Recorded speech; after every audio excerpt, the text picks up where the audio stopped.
Pour un éclairage dans ce dossier, nous rejoint en direct depuis Marseille Nazim Sini, enseignant agrégé d'économie à l'université Aix-Marseille 1. Bonsoir Nazim, quelle est la valeur ajoutée selon vous du transport par rail dans la promotion de l'intégration économique en Algérie? Quelle lecture faites-vous de la dynamique algérienne actuelle dans ce secteur?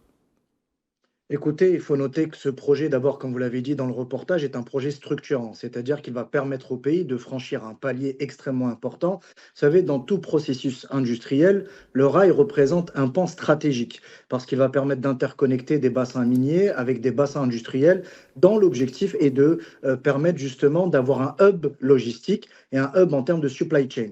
Vous savez, ce qui a fait la force de l'Europe et notamment de l'Allemagne, ça a été l'étendue de son réseau ferré, notamment le rail. Vous savez que la Deutsche Bahn, qui est l'entreprise nationale allemande, est la numéro un en Europe parce que justement, elle a fait du transport ferroviaire son fer de lance Oui. dans sa politique de diversification économique. Et l'Algérie est en train de devenir justement cette puissance économique qui va se servir du rail pour justement donc avoir une chaîne logistique qui soit performante, qui puisse interconnecter aussi l'ensemble des wilayas et l'ensemble des bassins industriels, mais c'est aussi avoir le réseau le plus important d'Afrique d'ici la fin de la décennie, puisqu'il y a pour projet Oui. d'avoir près de 15 000 kilomètres de rail.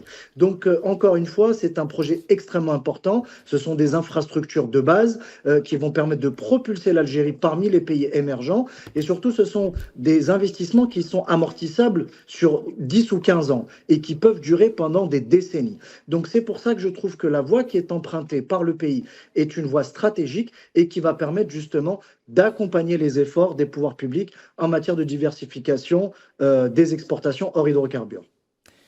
Merci Nazim Sini, je rappelle que vous étiez en direct avec nous depuis Marseille. Vous êtes enseignant agrégé d'économie à l'université Aix-Marseille 1. Merci à vous.